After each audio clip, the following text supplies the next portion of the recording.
on va faire l'asthme. La semaine prochaine, on fera les maladies thromboemboliques veineuses. Et ensuite, il nous restera un cours à faire qui est prévu au mois de janvier et qui sera sur, je crois, les infections respiratoires. C'est le dernier item, me semble-t-il. Non, sur la BPCO. BPCO, d'accord. Donc, c'est pas plus mal qu'on sépare un petit peu asthme et BPCO. Comme ça, vous n'allez pas tout mélanger.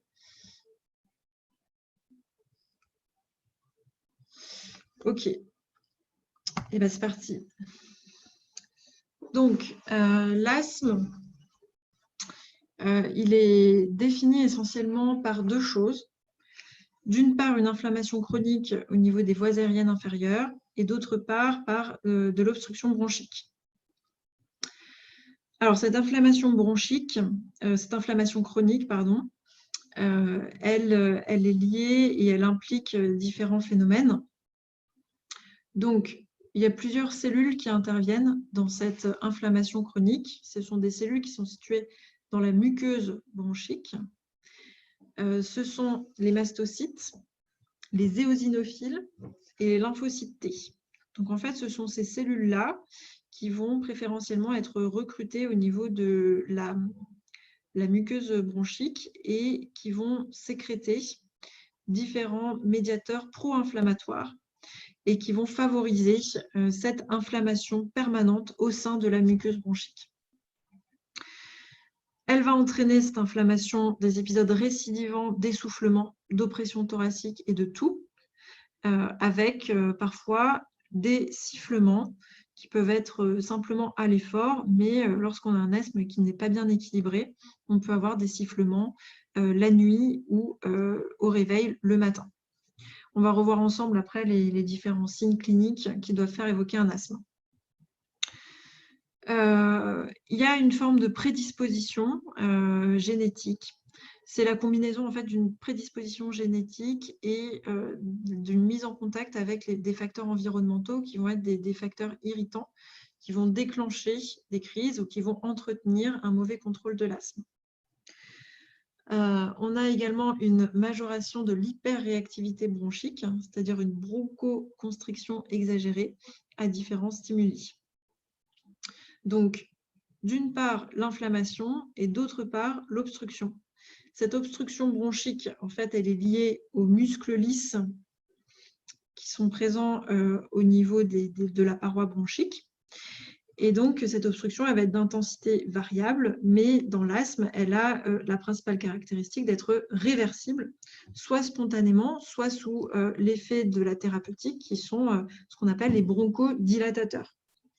Donc ici, vous avez le schéma d'une bronche saine. Donc là, c'est la lumière de la bronche. Elle est bien ouverte, cette bronche. L'air entre et sort sans aucun problème. On a la muqueuse bronchique avec les quelques cellules qui sont présentes là, mais de façon tout à fait normale. On a ce qu'on appelle la musculeuse, c'est-à-dire le muscle lisse bronchique qui est à la périphérie et qui n'est pas anormalement contracté. Donc, on a une bronche qui est bien ouverte, où il n'y a pas spécialement de sécrétion, qui laisse entrer et sortir l'air. Il n'y a pas d'inflammation au niveau de la muqueuse. Chez un asthmatique, et d'autant plus au cours d'une crise, on va avoir une muqueuse bronchique qui va être dans lesquelles va se présenter les cellules qu'on a vues qui vont être présentes ici et qui vont sécréter de nombreux médiateurs pro-inflammatoires. Donc, on a une muqueuse qui est très inflammatoire. On a une musculeuse, donc le muscle lisse bronchique, qui est surdéveloppé, qui est présent en quantité trop importante et qui va avoir tendance donc à se bronchoconstricter. OK. Et au milieu de tout ça, on a également une stimulation nerveuse de certaines cellules de la muqueuse qu'on appelle les cellules caliciformes qui vont sécréter du mucus en quantité. Et donc, ce mucus va aggraver encore plus l'obstruction bronchique. Et donc là, en fait, on n'a plus qu'un filet d'air qui rentre Alors souvent, l'air, il peut rentrer, mais il sort d'autant plus difficilement. Et donc, c'est pour ça que lors des crises, les patients ont tendance en fait à être très distendus. Et on peut avoir des radios avec des hyperclartés dans les 2 champs pulmonaires parce que voilà, ils inspirent, ils font rentrer l'air comme ils peuvent, mais par contre, ça siffle et la bronche est complètement fermée à l'expiration. Et donc, l'air est trappé dans les alvéoles en périphérie. Et donc, on a des patients qui sont complètement distendus avec du coup des difficultés, des sifflements à la respiration. Donc, l'asthme, c'est une pathologie qui est fréquente. Sa prévalence a doublé en 20 ans. Aujourd'hui, on a environ 6% des adultes en France qui sont atteints d'asthme. Il y a ce qu'on appelle une susceptibilité génétique avec des terrains atopiques.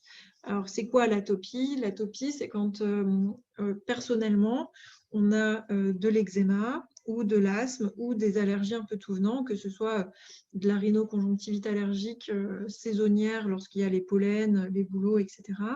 Mais ça peut aussi être des allergies alimentaires, ça peut être des allergies à l'arachide, au lait quand on était petit, etc. Donc, on peut avoir un terrain atopique personnel ou familial, c'est-à-dire que de façon, dans la famille, au premier degré, il y a de l'asthme, de l'eczéma ou des allergies.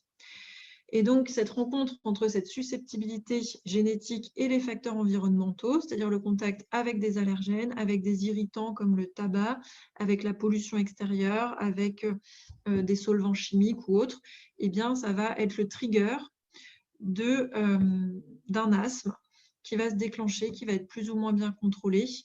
Et ça peut être également le trigger de crise. On a quand même fait des progrès en termes de thérapeutique et de contrôle.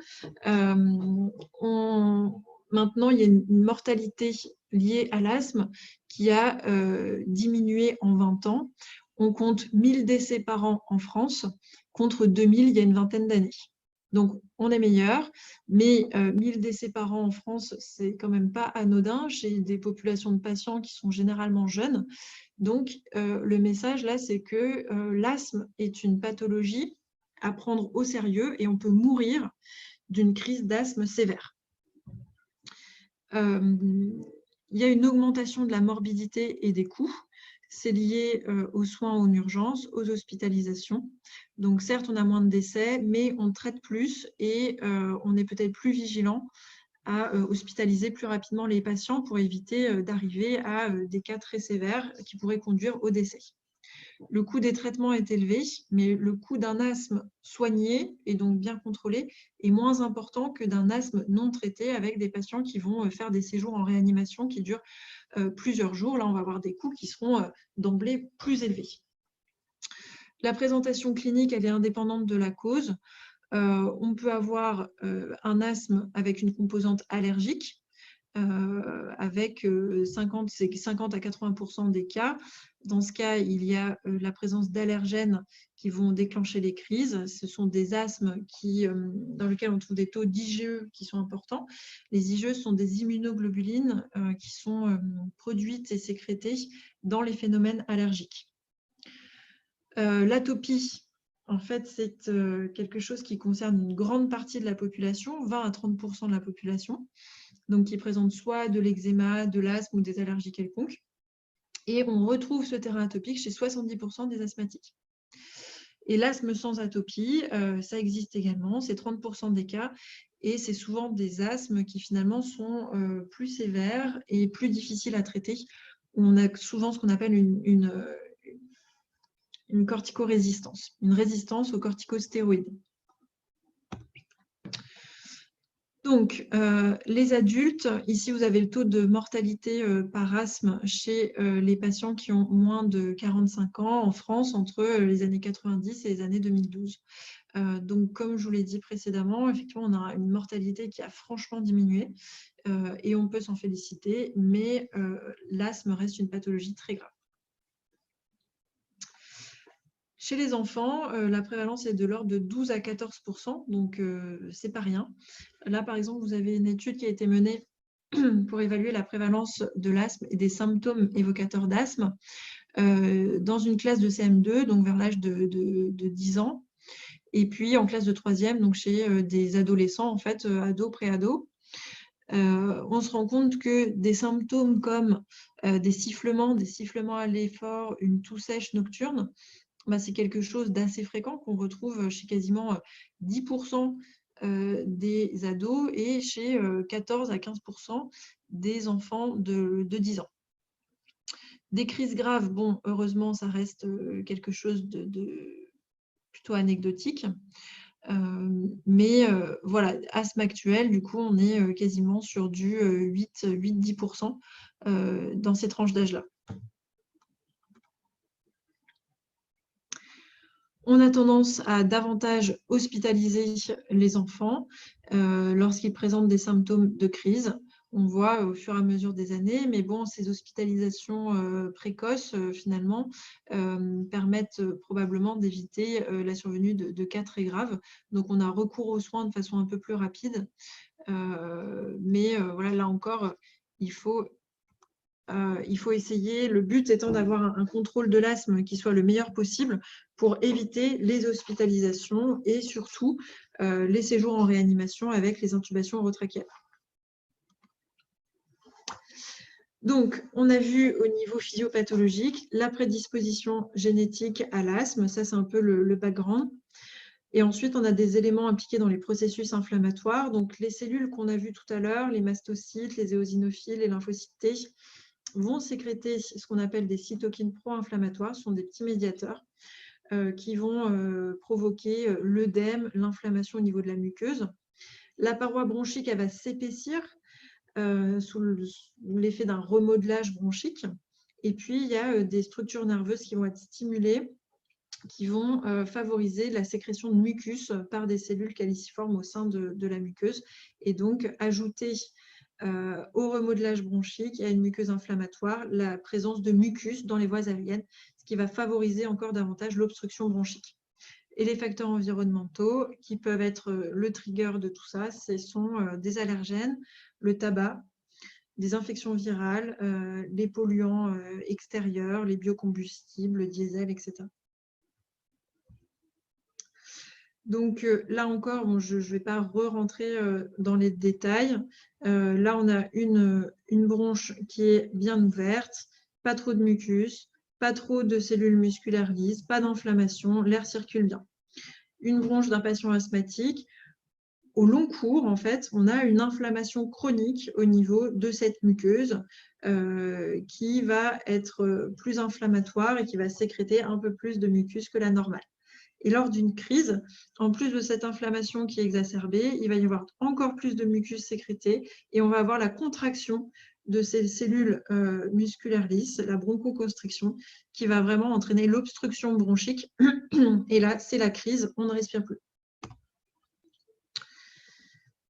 Le but, c'est d'éviter le contact avec les facteurs inflammatoires et c'est de traiter l'inflammation chronique des voies aériennes par des corticoïdes inhalés. Donc l'asthme, c'est une maladie imprévisible qui est souvent marquée par des exacerbations. Donc en fait, là, vous avez ce qu'on appelle les débits expiratoires de pointe, c'est-à-dire le volume en millilitres qui est expiré par un patient asthmatique. Donc voilà, lundi, mardi, tout ça, ça va bien. Et puis tout d'un coup, paf, chute du débit expiratoire de pointe qu'on appelle aussi peak flow. Donc, il y a une crise, il y a un trigger, il y a quelque chose qui s'est passé ici qui fait que il a fait de la bronchoconstriction, il n'arrive plus à respirer et grâce à des traitements thérapeutiques, les bronches s'ouvrent à nouveau, il récupère un débit expiratoire de pointe normal et puis voilà, après il y a un peu de moins bien, ça revient à la normale. Donc voilà, c'est difficile de prévoir les exacerbations. Le seul moyen d'anticiper tout ça, c'est d'identifier des facteurs déclenchants, de les éradiquer, de les éviter pour éviter les exacerbations. Les principales complications de l'asthme, ça peut être l'asthme aigu grave, donc on meurt de ça, hein, on meurt de l'asthme aigu grave. c'est une crise qui est tellement grave, et on reverra ensemble les critères de gravité, qu'on va être hospitalisé en réanimation, on va parfois être intubé, ventilé, et ce sont souvent des ventilations qui sont très difficiles parce qu'on a beaucoup de mal à lever le bronchospasme. Donc, on a beau utiliser un ventilateur, le ventilateur, il pousse de l'air, mais dans des bronches qui ne s'ouvrent pas. Et donc, même quand l'air parvient aux alvéoles, il n'arrive pas à s'en échapper. Donc, on a tendance à faire de la distension thoracique. Et du coup, c'est vraiment une situation qui est très difficile à traiter. On peut faire un asthme à dyspnée continue. Dans ce cas-là, c'est en fait un asthme qui est insuffisamment traité ou mal traité, avec des symptômes permanents. Et vraiment, lorsqu'on a un asthme qui évolue sur des années et des années, on a un remodelage bronchique qui va être tel qu'on peut arriver à une insuffisance respiratoire chronique. Et le caractère réversible, qui est vraiment l'élément caractéristique de l'asthme, eh bien, va disparaître. Et donc, ce bronchospasme ne sera plus réversible et on va arriver à des stades d'insuffisance respiratoire chronique. Donc, le diagnostic de l'asthme, c'est l'association entre des signes cliniques qu'on va décrire et un trouble ventilatoire obstructif objectivé par des EFR, c'est-à-dire des épreuves fonctionnelles respiratoires. Donc, les signes cliniques, quels sont-ils? Ça peut être de la dyspnée, ça peut être un sifflement respiratoire, une oppression thoracique, de la toux. Souvent, ces symptômes sont récidivants ou paroxystiques, c'est-à-dire qu'ils vont, ils viennent, ils apparaissent, ils disparaissent, ils s'améliorent, ils réapparaissent, etc. Ils sont de durée brève et il y a une prédominance souvent nocturne ou au petit matin de ces éléments-là. Parfois, notamment chez l'enfant, par exemple, la toux seule et isolée peut être le seul symptôme de l'asthme. Mais c'est une toux qui va être à prédominance nocturne, difficile à contrôler et déclenchée souvent par les facteurs irritants. Et l'obstruction bronchique, je viens de vous le dire, sa principale caractéristique, c'est qu'elle est réversible. On va revoir ça. Donc, la réversibilité et l'obstruction bronchique sont deux éléments qu'on objective avec les EFR. Donc, les EFR, comment ça se passe? Le patient entre dans une petite cabine qu'on va fermer de façon hermétique et qui va mesurer les variations de volume en faisant des manœuvres respiratoires à travers un embout. Ici se trouve ce qu'on appelle une courbe débit-volume, c'est-à-dire que eh bien, là, vous allez avoir le temps de l'inspiration. Donc, en fait, les poumons se gonflent. Là, il est en train de remplir ses poumons. C'est des débits. Donc, en fait, au tout début, il y a peu de débit ou un débit assez faible. Il rentre. Et puis, à la fin, quand on a fait rentrer tout l'air, on ne peut plus aspirer davantage. Donc, il n'y a plus de débit. D'accord ? Là, le poumon, en fait, est plein d'air. Et on va demander au patient de souffler très fort, très vite et le plus longtemps possible jusqu'à ce qu'il ait complètement vidé l'air de ses poumons. Donc, au début, la vitesse du flux qui va expirer va être très rapide, d'accord ? Et puis, au fur et à mesure qu'il va avoir de moins en moins d'air dans les poumons, le flux va se diminuer. Là, en fait, ce sont des débits, d'accord ? Ce ne sont pas des volumes. Donc, chez quelqu'un qui va très bien, on fait une courbe verte, c'est-à-dire on souffle très fort, on atteint ce qu'on appelle le débit expiratoire de pointe ici. Et puis ensuite, il vide ses poumons, il vide, et puis là, il n'y a plus rien, les poumons sont vides. Chez quelqu'un qui a un trouble ventilatoire obstructif, il va faire en fait la courbe bleue. D'accord ? C'est-à-dire que le débit expiratoire de pointe va être un petit peu abaissé. Et puis ensuite, il va avoir, parce que les bronches ont tendance à se spasmer et à se refermer, il va avoir du mal à expirer rapidement tout l'air qu'il a dans ses poumons. Et en fait, plus on va en distalité, plus c'est difficile d'expirer l'air. Donc ça, c'est cette première courbe qui est faite. Et pour l'asthme, le caractère réversible est important. Donc, une fois que le patient il a fait cette courbe bleue, on se dit, OK, c'est obstructif parce que ce qu'on mesure, le rapport de Tifno, qui est le VUMS, le volume expiratoire maximal lors de la première seconde, sur la capacité fonctionnelle, eh bien, ce rapport, lorsqu'il est inférieur à 0,7, ça signe une obstruction. On dit OK, il est obstructif. Ensuite, le degré de cette obstruction est évalué grâce au VEMS. Donc, en fait, là, son volume expiratoire maximal lors de la première seconde, il est de 1,52 litres, qui représente en fait 47% du volume théorique qu'il est censé expirer. Et on va lui donner 4 bouffées de ventoline. On lui donne de la ventoline, donc un bronchodilatateur, qui est censé réverser le bronchospasme, et on lui demande de souffler à nouveau. Et donc là, il souffle en faisant la courbe rouge, c'est-à-dire mieux. Il a moins de difficultés à expirer l'air. Et donc ici, vous avez en fait la courbe des bivolumes avec le VEMS pré-bronchodilatateur et là, post-bronchodilatateur, après l'administration de salbutamol, qui est le bronchodilatateur de courte durée d'action.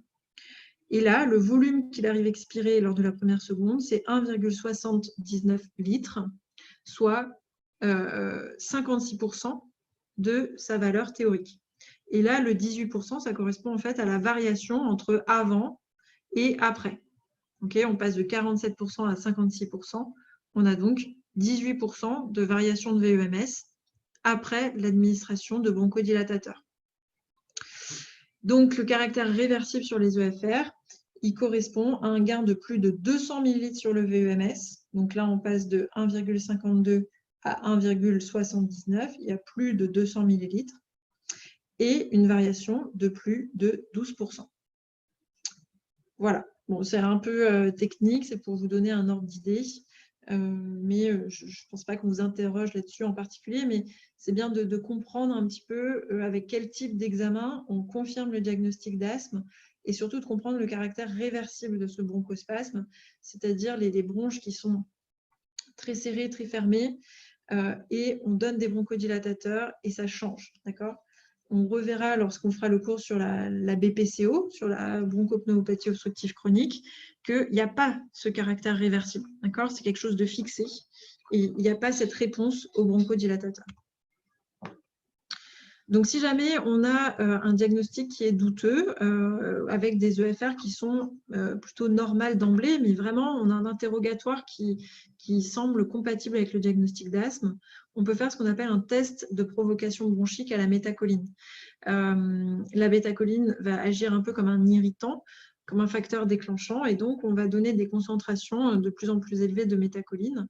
Et le diagnostic d'hyperréactivité bronchique et d'asthme, en fait, est retenu s'il y a une chute de plus de 20% du VEMS après l'exposition à la métacholine. Donc ça, en fait, ce test-là, il est utilisé pour essayer de démasquer un petit peu l'asthme quand, d'emblée, sur les EFR, on ne trouve pas le caractère obstructif et réversible que je vous ai montré juste précédemment. Il faut savoir que quand on voit les patients en consultation, très souvent, ils ne sont pas en crise, en fait. En crise, on les voit aux urgences, dans les services d'hospitalisation ou en réanimation. Mais un patient qui vient en consultation pour le suivi de son asthme, généralement, il arrive en n'étant pas exacerbé. Donc, si jamais on a un doute sur la présence d'un asthme sous-jacent et qu'on veut objectiver ce caractère obstructif et réversible, eh ben, en gros, on va provoquer cet asthme, on va provoquer cette obstruction.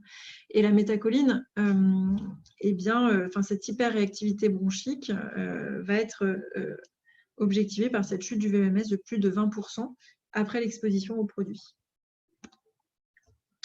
Donc, si on refait un peu un arbre diagnostique, j'aurais dû rajouter tout en haut, là, d'abord, une première partie interrogatoire et examen clinique avec des signes évocateurs qui nous orientent vers un diagnostic d'asthme. Comment on l'objective? On fait une spirométrie, soit elle est normale. Et donc là, on se dit quand même, j'ai des signes qui ont l'air assez typiques. Je vais essayer de provoquer un peu les choses pour voir ce qui se passe. Donc, on recherche l'hyperréactivité avec le test à la métacholine. C'est négatif, il n'y a pas d'asthme. C'est positif, on confirme le diagnostic d'asthme. Je fais ma spirométrie, je trouve un trouble ventilatoire obstructif. OK. Il y a d'autres pathologies qui provoque un trouble ventilatoire obstructif. Donc, est-ce qu'il est réversible? Oui, j'ai une réversibilité qui est complète, c'est un asthme. Non, j'ai une réversibilité qui n'est pas complète. Dans ce cas-là, le diagnostic d'asthme reste possible. Ce n'est pas confirmé à 100%, ça reste possible. On a parfois des patients qui sont asthmatiques mais qui fument depuis des années. Du coup, est-ce que le patient fait plutôt de la bronchite chronique avec un trouble ventilatoire obstructif fixé ou est-ce qu'il fait plutôt de l'asthme? Voilà, c'est des choses qui peuvent un peu se modifier. Ou par exemple un asthme qui est très ancien, le remodelage bronchique va faire que tout d'un coup, on perd cette réversibilité, mais le diagnostic premier, ça reste celui d'asthme, et même si la réversibilité n'est pas significative. Donc, voilà, il n'y a pas que ça qui intervient, mais bon, retenez-vous à votre stade que l'asthme, c'est un trouble ventilatoire obstructif réversible. Voilà. Alors, le bilan allergologique, il est systématique lorsqu'on dépiste un asthme, parce qu'on l'a vu, les causes allergiques sont quand même très fréquentes. Là encore, il y a 70% des patients asthmatiques qui font de l'atopie, qui ont un terrain atopique. Alors, comment ça se passe, le bilan allergologique? On fait ce qu'on appelle des prick tests aux pneumallergènes. Donc, pneumallergènes, ce sont des allergènes présents dans l'air, en fait, qui vont être inhalés. Donc, habituellement, on teste, mais il y en a plein d'autres qu'on peut tester aussi, hein. Mais les acariens, les poils de chat, de chien, les moisissures, c'est Aspergillus, Alternaria, je l'ai perdu. Bon, enfin les moisissures. Des pollens, les graminées, les bétulacées. Bétulacées, c'est le bouleau. C'est quand même un pollen qui est très fréquent et auquel beaucoup de personnes sont allergiques. Donc, les prick tests, comment ça se passe? En fait, on a tous ces allergènes-là, on les a dans des petites bouteilles sous forme de liquide. Donc, en fait, c'est un diluant avec l'allergène qui est présent à l'intérieur. On va faire des petites marques sur la peau en repérant quel allergène on dépose où. Et puis, on pose une petite goutte de ce liquide et avec ce qu'on appelle le prick, enfin les petites aiguilles en plastique comme ça, on va faire une toute petite effraction au niveau de la peau pour mettre en contact l'allergène avec la muqueuse, le derme en fait. Et donc, si on a développé des anticorps contre ces allergènes, on va avoir une réaction locale qui va se former avec une petite papule qui va apparaître, qui va être gonflée et légèrement indurée, et puis un érythème autour qui va apparaître. Donc, pour orienter les explorations allergologiques, il faut commencer par un interrogatoire un peu complet. Où est-ce que vous habitez? Est-ce que vous avez des animaux dans la maison? Est-ce que vous avez beaucoup de moquettes, tapis? Est-ce que vous aérez souvent votre habitat? Est-ce que vous avez des pièces avec la présence de moisissures? Est-ce que vous êtes gêné plutôt de façon saisonnière lorsqu'il y a les bouleaux et les graminées qui fleurissent? Est-ce que vous faites une profession avec une exposition à des allergènes particuliers, notamment les boulangers, les coiffeurs, ce genre de choses? Et donc, pour les pollens, par exemple, en fonction de la saison à laquelle les patients sont gênés, on va pouvoir suspecter tel ou tel arbre en particulier. Donc, typiquement, le bouleau, ça dépend après en fonction des régions, hein. Mais le bouleau, ça va plutôt être mars-avril, ça va être dans ces eaux-là. Tout ce qui est graminé, c'est plutôt mai, juin, juillet. Voilà, après, il y a d'autres arbres qu'on peut rechercher plus spécifiquement. Par exemple, dans le sud de la France, ils vont plus souvent poser des questions sur les oliviers, alors que nous, ici, ça n'a pas trop de sens. Donc ici, ce sont les petites pointes en plastique là, qui vont nous permettre de faire la petite effraction au niveau de la peau pour mettre l'allergène en contact. Pour réaliser ces tests-là, il ne faut pas prendre d'antihistaminique, d'accord? Sinon, l'antihistaminique, il va bloquer la réaction locale. Donc, on ne va pas pouvoir lire les tests, les prick tests. Généralement, on le fait sur l'avant-bras ou sur le dos chez les enfants en bas âge. Il faut dégraisser la peau, donc on passe une petite compresse avec de l'alcool. On fait un marquage sur les avant-bras, en général tous les 2 cm, parce que si jamais il y a une réaction locale qui est assez importante, il ne faut pas que ça se mélange avec les autres allergènes testés juste à côté. On utilise des petites lancettes. Alors, il y a aussi une version métal, mais qui est quand même... voilà, on a tendance à aller un peu plus loin dans les fractions cutanées avec les petites lancettes en métal, donc les plastiques sont très bien. On change de lancette à chaque allergène. Et puis, 1 minute après avoir déposé la goutte et après avoir fait le petit prick dessus, on peut enlever le liquide et après, on attend. Donc, on attend 15-20 minutes en général et voilà ce qu'on peut voir. Donc, on fait les différentes petites marques et on voit une papule et ensuite, on voit l'érythème qui est autour. On fait toujours ce qu'on appelle un témoin positif avec de l'histamine. Donc, l'histamine, c'est un des composés qui est libéré par les mastocytes, par les éosinophiles lorsqu'ils dégranulent au contact de l'allergène. Donc, en fait, c'est vraiment le produit qui déclenche la réaction inflammatoire locale. Donc, en fait, on met de l'histamine pour s'assurer que le patient va réagir, quoi qu'il arrive, s'il a une réaction de type allergique. Et puis, à côté, on met un témoin négatif qui est en fait le diluant dans lequel se trouvent les allergènes pour être sûr qu'il n'y ait pas de faux positifs. Et donc, l'interprétation, c'est qu'on fait une lecture 15 à 20 minutes après la mise en place. On mesure la taille de la papule et la taille de l'érythème. Et donc, un test positif, c'est si une papule est supérieure à 3 mm et si l'érythème est supérieur à 10 mm.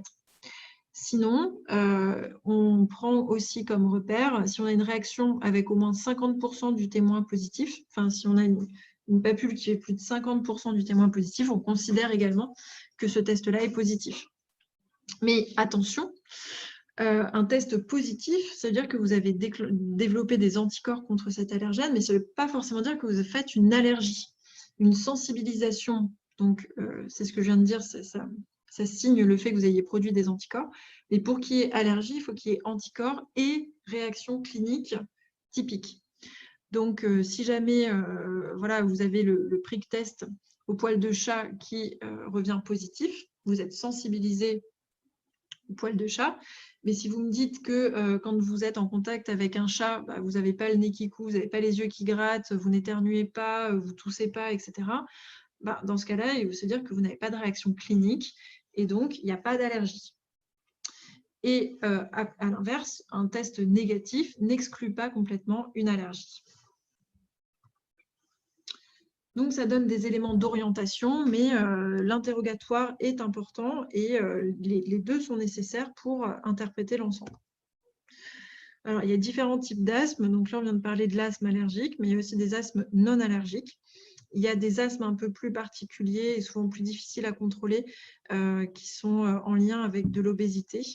Il y a des asthmes qu'on appelle hyperéosinophiliques. Donc, les éosinophiles sont ces cellules qui interviennent dans les réactions de type allergique. Et il y a des asthmes et des asthmes plutôt neutrophiliques.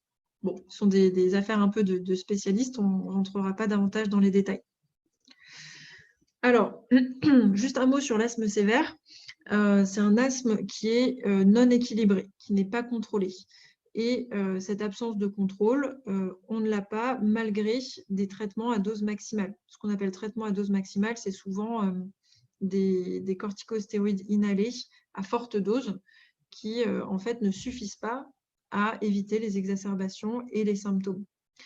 Et ces asthmes non contrôlés sont souvent à risque de complications et notamment d'asthme aigu grave. Donc, ce sont des patients à risque qu'il faut savoir identifier pour aller un peu plus loin dans le diagnostic, dans l'étiologie et savoir surveiller de très près surtout.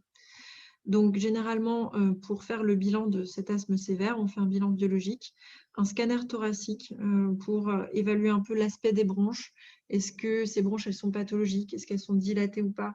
Est-ce qu'il y a des signes d'infiltrat qui laisseraient penser qu'il y a une colonisation à un champignon en plus, etc. etc. On peut aller jusqu'à l'endoscopie bronchique pour faire des prélèvements et parfois endoscopie gastrique parce que, en fait, un des facteurs qui peut favoriser le non-contrôle de l'asthme, c'est le reflux gastro-œsophagien. Les gens qui ont du reflux ont tendance à faire en fait des micro-inhalations répétées. Du coup, ça va agir comme un irritant au niveau des bronches et ils vont tousser et avoir des symptômes qui ne seront pas contrôlés. Alors, si ce n'est pas de l'asthme, qu'est-ce que ça peut être? Chez les patients âgés, il faut toujours penser à de l'insuffisance cardiaque gauche. Ça rend essoufflé, ça peut faire tousser, on peut avoir une dyspnée sifflante, c'est ce qu'on appelle le pseudo-asthme cardiaque.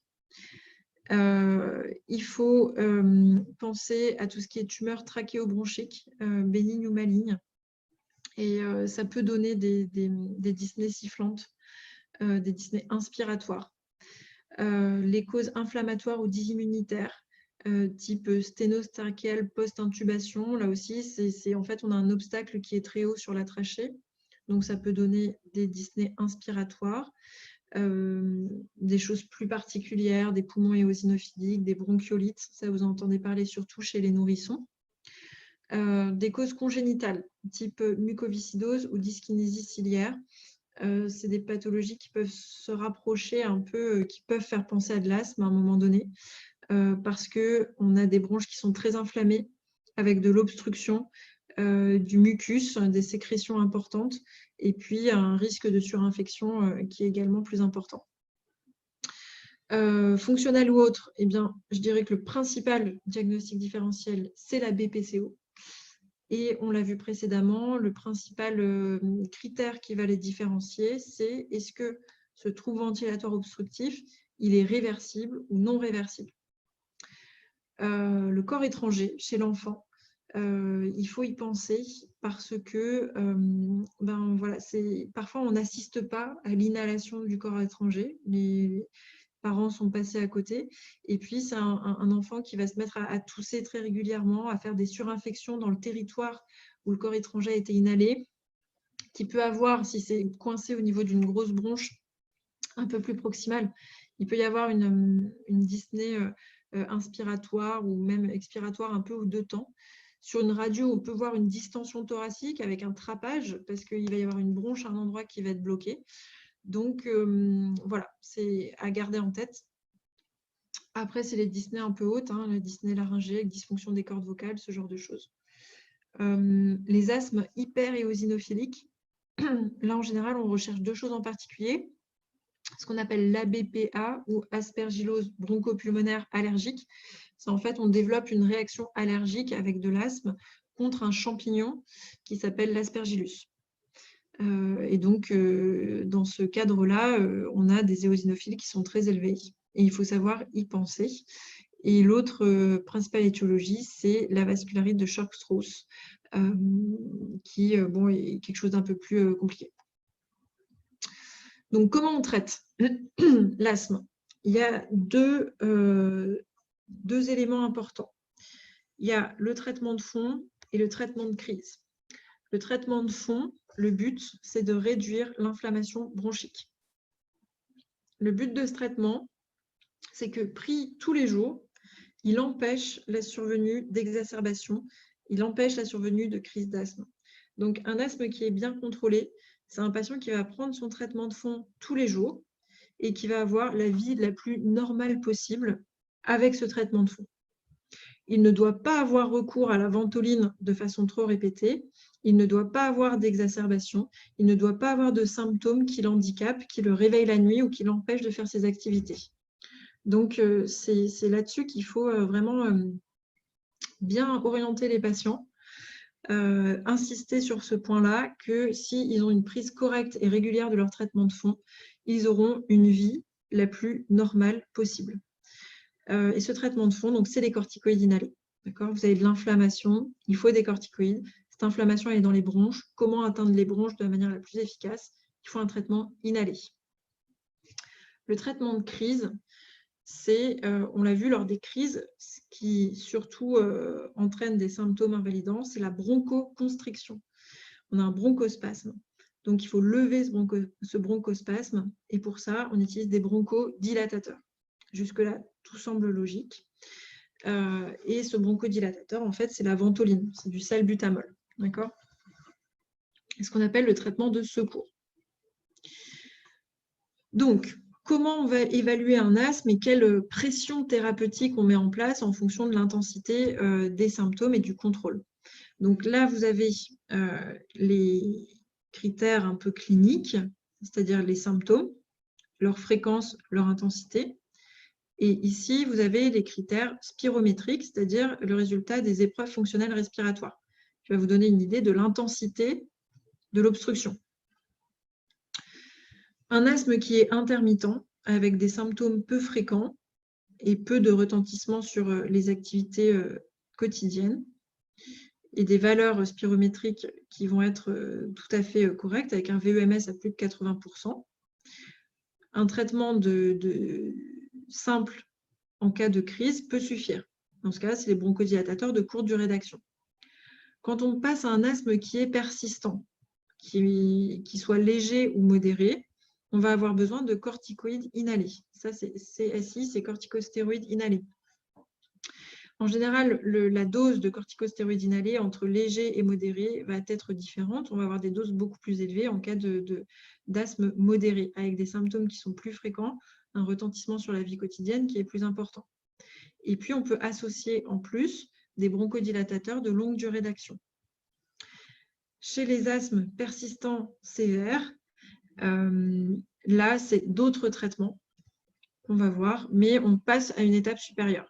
Sévère, ça veut dire que malgré des très fortes doses de corticostéroïdes inhalés, plus des bronchodilatateurs de longue durée d'action, on n'arrive pas à contrôler l'asthme.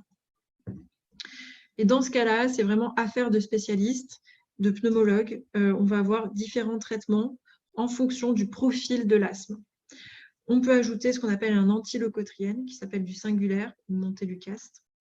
On peut ajouter un anticholinergique, du Spiriva.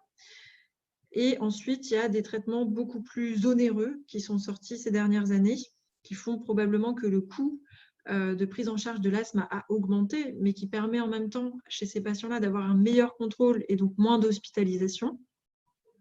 Ce sont les anti-IgE pour l'omalizumab et les anti-IL5, c'est le mépolizumab.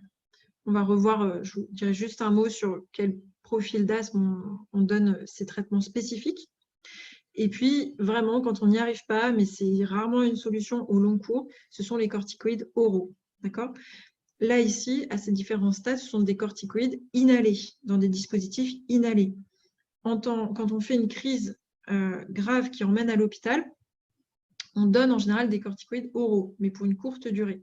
Si on en vient à donner des cures de corticoïdes au long cours, c'est vraiment qu'on ne maîtrise pas du tout les choses. Et c'est quelque chose qui se faisait beaucoup à l'époque, mais aujourd'hui, on a d'autres alternatives, notamment ces traitements spécifiques, qui doivent nous permettre d'éviter de donner des corticoïdes au long cours. La corticothérapie au long cours, il y a énormément d'effets secondaires. Ça donne de l'hypertension, ça donne du diabète, ça entraîne souvent une prise de poids. Voilà, ça fait de l'ostéoporose, ça favorise les surinfections. Donc voilà, vraiment, quand on n'a pas le choix, on en arrive là. Mais il y a souvent d'autres solutions à trouver. Donc, le traitement de fond, ce sont ces dispositifs de traitement inhalé. Et dans l'asthme, il faut des corticoïdes inhalés. Pour traiter l'inflammation bronchique, il faut des corticoïdes inhalés. Il peut y avoir différents dispositifs. Donc là, le Symbicort, c'est un système, on tourne, on aspire. Là, c'est un petit disque qu'il faut ouvrir et puis ensuite on aspire. Là, c'est pareil, on ouvre. On va revoir un petit peu les différents modes de prise. Donc, c'est hyper important chez les patients qui ont un traitement de fond, que ce soit l'asthme ou la BPCO d'ailleurs, de toujours évaluer l'observance. C'est-à-dire, est-ce qu'ils prennent bien leur traitement ou pas? Et enfin, est-ce que la technique de prise est correcte ou pas? Et sur ce dernier point, je vous assure qu'on peut vraiment avoir des surprises parfois de patients qui n'ont pas du tout compris comment on prenait leur traitement. Alors, c'est sans doute de notre faute. Il faut absolument montrer à chaque fois et à chaque consultation, il faut refaire avec eux les gestes de prise des traitements inhalés. Par exemple, pour la ventoline, voilà, il y en a qui soufflent en appuyant sur le pchit. Bon, ça ne sert à rien. Il peut y en avoir qui font des pchits dans l'air et qui aspirent l'air ensuite. Enfin, ça n'a aucun intérêt non plus. Enfin, voilà, les patients peuvent être très créatifs concernant les modes de prise. Donc, pour que ce soit efficace, et avant de se dire « ça ne marche pas, je mets une dose plus forte », c'est est-ce que c'est correctement pris. Par exemple, là, le Symbicort, qui est un corticoïde inhalé, eh bien, il faut ouvrir le dispositif, il y a un petit clic qui doit se faire. Et une étape importante que les patients oublient souvent, c'est de vider les poumons complètement avant de prendre le dispositif et d'aspirer lentement, puis de bloquer, de compter jusqu'à 5 et de souffler. S'ils oublient de vider les poumons avant de prendre le dispositif, le produit qu'ils vont inhaler, il va rester au niveau de la sphère ORL et de la trachée. Donc, ça ne va pas du tout aller en distalité et ça n'aura aucun effet. Pour les enfants, c'est souvent plus compliqué, les modes de prise, parce qu'ils n'ont pas ce qu'on appelle la synchronisation main-bouche, c'est-à-dire qu'ils n'arrivent pas forcément à appuyer et à aspirer en même temps.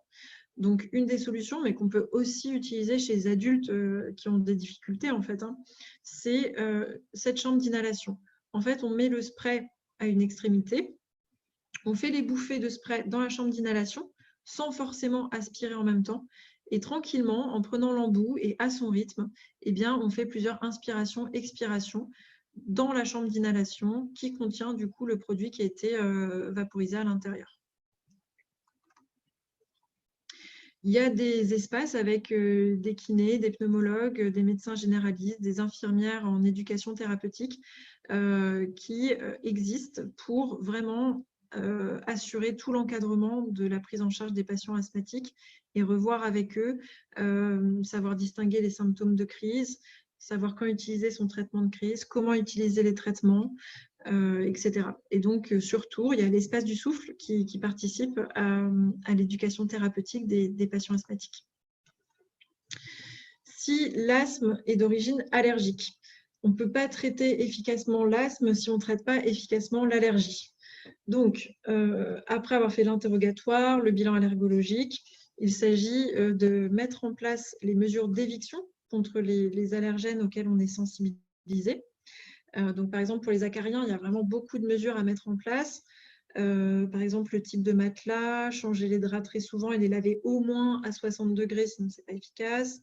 Éviter les 10 oreillers sur le lit, les peluches, éviter les lourds rideaux en velours, les tapis, les moquettes, donc ce genre de choses, aérer régulièrement. Donc tout ça, pour chaque élément, enfin pour chaque allergène, il y a des mesures d'éviction à mettre en place. Ensuite, c'est la prise de traitement antihistaminique.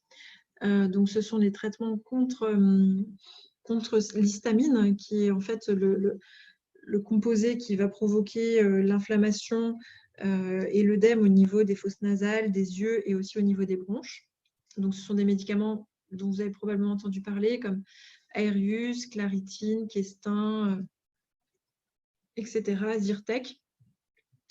Et puis, lorsque l'asthme est bien contrôlé et que c'est une allergie qui handicape vraiment, on peut proposer des désensibilisations pour certains allergènes. Il y en a pour lesquels ça marche mieux que d'autres. Par exemple, les acariens, ça marche très bien.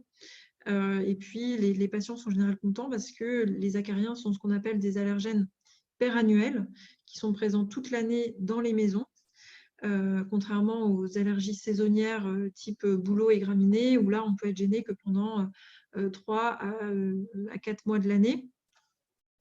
Donc, voilà, il faut savoir proposer ces solutions-là lorsque ce n'est pas suffisant. Donc, le traitement de la rhinite allergique de façon globale et même de la conjonctivite, c'est important parce que si on a une obstruction nasale avec une rhinite non contrôlée, ben, ça va se répercuter sur les bronches. Le sevrage tabagique, c'est un élément essentiel pour bien contrôler l'asthme. Le tabac, il agit comme un facteur irritant. Ce sont des facteurs inflammatoires très puissants qui diminuent l'efficacité des traitements. Donc, on pourra bien monter en thérapeutique jusqu'à des traitements très spécifiques. Si un tabagisme persistant, c'est toujours très compliqué. Et il faut vraiment essayer de discuter avec les patients de l'intérêt du sevrage pour mettre en avant les bienfaits qu'ils pourraient en tirer. Il faut se vacciner à la fois contre la grippe. Les patients asthmatiques sont des patients qui sont à risque de faire des formes graves de la grippe et de certaines infections, notamment l'infection contre le pneumocoque. Et puis, pour certains patients qui ont des activités professionnelles où ils sont en contact avec un allergène au quotidien, c'est très compliqué. Ce sont des situations vraiment difficiles. Mais il faut savoir discuter pour leur santé d'un reclassement professionnel, notamment pour les coiffeurs, les boulangers, quand ils sont sensibilisés à la farine. Pour les coiffeurs, c'est compliqué avec les produits de teinture, mais même les cheveux en tant que tels, en fait, ça reste un irritant régulier qui fait qu'ils sont en contact permanent avec des facteurs d'exacerbation et ça rend le contrôle de l'asthme difficile. Donc l'asthme sévère, je vous ai parlé tout à l'heure de 2 molécules. Il y a ce qu'on appelle l'omalizumab, qui est un anticorps anti-IgE. On le donne, c'est une thérapie spécifique qui coûte cher, qui se fait sous forme d'injection. C'est un traitement réservé aux spécialistes et aux formes sévères de l'asthme.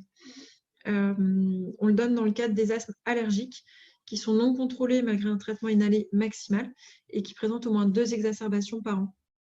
Pour le mépolizumab, c'est un anti-IL5 et on le donne dans les asthmes non contrôlés avec des éosinophiles. L'asthme d'effort, parfois on a des patients qui finalement au quotidien sont peu gênés, mais quand ils vont faire leur jogging ou dès qu'ils font un effort un peu plus intense, qu'ils hyperventilent, ils ont des symptômes d'asthme qui les obligent à arrêter leur effort. Donc voilà, ça peut être des sifflements respiratoires ou simplement une toux à l'effort. Dans ce cas-là, un simple traitement par ventoline, faire 2 bouffées 15 minutes avant le sport, ça permet de bien ouvrir les bronches et de limiter les symptômes au cours de l'effort. Il faut savoir faire de l'éducation thérapeutique sur comment réagir en cas de crise. Donc souvent, c'est le recours au traitement de secours, qui est souvent la ventoline. Il faut donner une conduite à tenir par écrit avec les différentes étapes, les symptômes qui doivent inquiéter ou non, et faire un plan personnalisé de soins.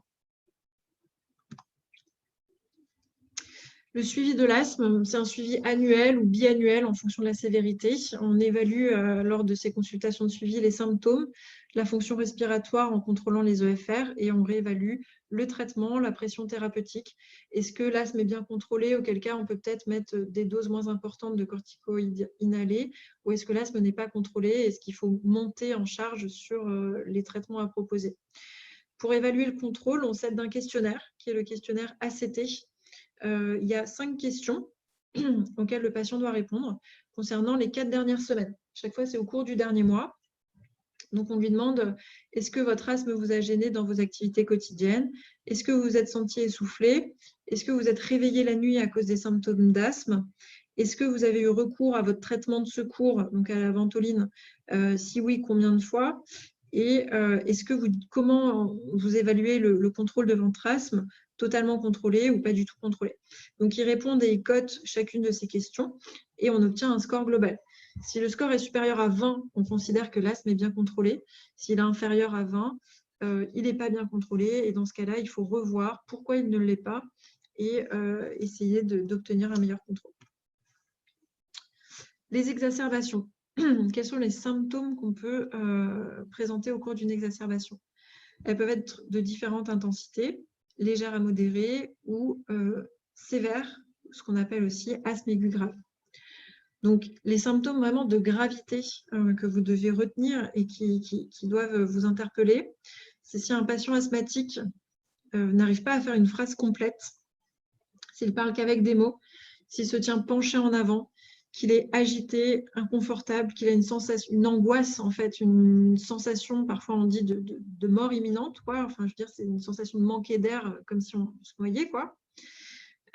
S'il est polypnéique, avec une fréquence respiratoire supérieure à 30 par minute, s'il y a des signes de lutte respiratoire, c'est-à-dire l'utilisation de muscles respiratoires accessoires, s'il a une fréquence cardiaque supérieure à 120, une désaturation en air ambiant avec une SpO2 inférieure à 90%, ou s'il a un débit expiratoire de pointe, un peak flow, qu'on peut faire en dehors des EFR, hein, évidemment, inférieur à 50% de la meilleure valeur, et bien là, on a tous les critères de gravité.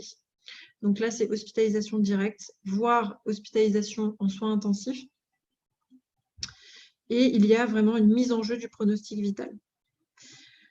Donc, il faut essayer de voir un petit peu dans quel contexte la crise est survenue. Est-ce qu'il y a eu la prise de certains traitements de secours déjà, ou est-ce qu'en fait, il y avait un défaut d'observance ou quelque chose?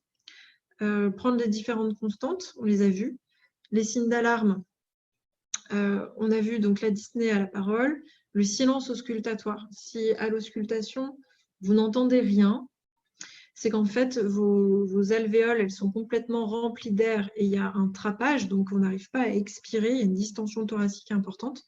Et je vous ai dit que le murmure vésiculaire, tout à l'heure, c'était en fait ce petit bruit de l'alvéole qui s'ouvre et se referme, en fait, qui se remplit d'air et puis qui se vide d'air.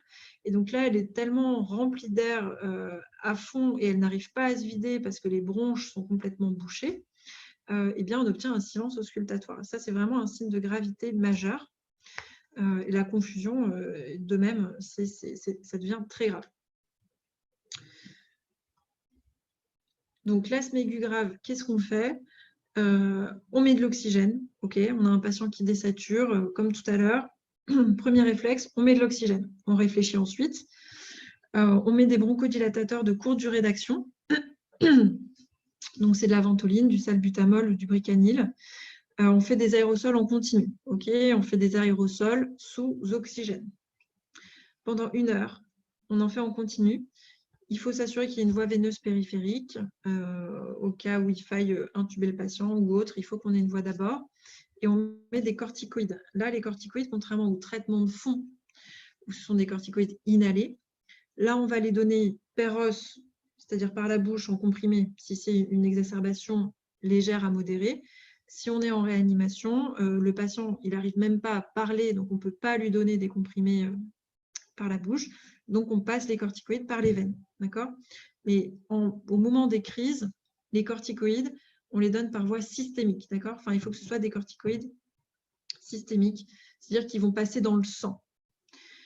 Alors que lorsque l'asthme est bien contrôlé, le traitement de fond, là, ce sont des corticoïdes inhalés. Okay, il faut bien faire la différence. Pendant les crises, les corticoïdes, c'est per os ou intraveineux. En continu et en traitement de fond, ce sont des corticoïdes inhalés pour agir localement au niveau de l'inflammation. Et puis, on fait des gaz du sang pour évaluer la gravité. La surveillance, elle est toutes les 15 minutes la première heure. Il faut faire des peak flow régulièrement, ou des débits expiratoires de pointe avant et après les aérosols pour juger de l'efficacité et puis pour évaluer la levée du bronchospasme. On surveille la fréquence respiratoire, les signes de lutte respiratoire, la conscience, la saturation. Ok, bon, donc si on essaie de revoir les différents points, les informations importantes à retenir, il y a, oui, pardon, j'avais pas vu, spirométrie égale EFR, oui, c'est le cas. C'est ça, c'est la même chose. Donc, l'asthme est une maladie inflammatoire chronique des voies aériennes, variable et réversible, on a insisté sur ce mot-là, définie par la présence de symptômes respiratoires paroxystiques. Ces symptômes, ça peut être de la dyspnée, des sifflements, une oppression thoracique et ou de la toux. Donc, il y a ces symptômes et il y a l'obstruction des voies aériennes qui est d'importance variable là aussi. L'obstruction des voies aériennes, on l'objective par la réalisation d'EFR ou de spirométrie qui va mettre en évidence un trouble ventilatoire obstructif qui est réversible. Ou après un test de provocation bronchique, c'est le test à la métacholine. Si d'emblée on n'a pas une obstruction bronchique, on n'arrive pas à objectiver une obstruction bronchique d'emblée, on peut entre guillemets la provoquer avec la métacholine. L'inflammation et les remaniements structuraux des voies aériennes sont le résultat d'une interaction entre une susceptibilité génétique, un profil génétique, on en a parlé de ça, de l'atopie en fait, et de facteurs environnementaux qui vont agir comme des facteurs déclenchants, des facteurs irritants, qui vont être responsables soit d'un mauvais contrôle de l'asthme, soit de la survenue d'une crise. Les principaux facteurs environnementaux favorisant et entretenant les anomalies bronchiques, ce sont les allergies, avec les différents pneumallergènes dont on a parlé. Ça peut être les infections virales ou les irritants bronchiques. Le tabac en fait partie et est le principal pourvoyeur. L'évolution elle est marquée par la survenue de poussées, appelées exacerbations, qui sont des événements importants qui peuvent être potentiellement graves, comme dans l'asthme aigu grave, dont on a vu les principaux signes de gravité, et qui sont responsables de décès. La prise en charge au long cours, elle a pour objectif de contrôler l'asthme, et le contrôle, on l'évalue par la réalisation de scores, notamment le score ACT, c'est-à-dire diminuer les symptômes et les exacerbations et améliorer la fonction respiratoire. Elle comprend un traitement de fond, donc c'est un traitement au long cours, dont les corticostéroïdes inhalés représentent vraiment la base du traitement de fond d'un patient asthmatique, et un traitement de secours en cas d'exacerbation ou en cas de symptômes. C'est souvent les bronchodilatateurs de courte durée d'action ou ventoline ou salbutamol. La prévention et la prise en charge des facteurs favorisants. Donc pour les allergènes, on fait une éviction, on met en place les mesures d'éviction des allergènes, on traite l'allergie, notamment avec des antihistaminiques. Pour le tabac, on arrête de fumer, etc., etc. Cette prise en charge est optimisée par une éducation thérapeutique et on peut s'aider pour ça de structures qui sont mises en place, comme par exemple l'espace du souffle. Le traitement de fond, on l'a dit, il repose sur la corticothérapie inhalée. L'augmentation de ce traitement se fait par palier. On va majorer les doses, voire ajouter d'autres molécules comme les bronchodilatateurs de longue durée d'action, jusqu'à ce que l'asthme soit contrôlé. Le traitement de secours, il est basé sur les bronchodilatateurs de courte durée d'action. L'observance thérapeutique, notamment les techniques de prise des dispositifs d'inhalation, la recherche d'un contrôle optimal, la prévention et le traitement des facteurs favorisants sont des éléments principaux du suivi. C'est capital.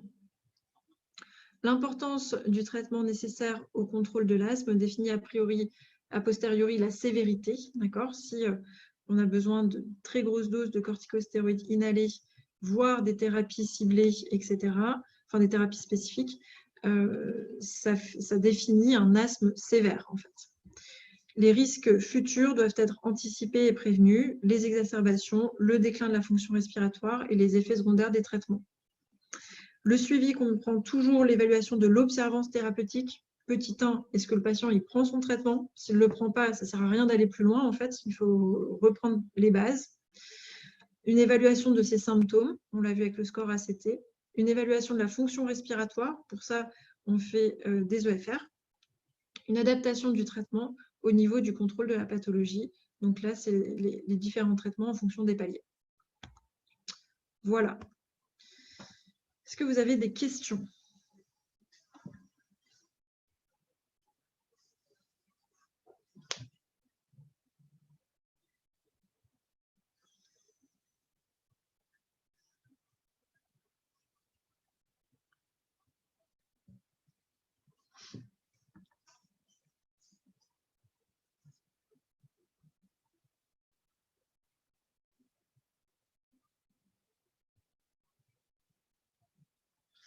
Ok, bon, bah donc pas de questions en particulier.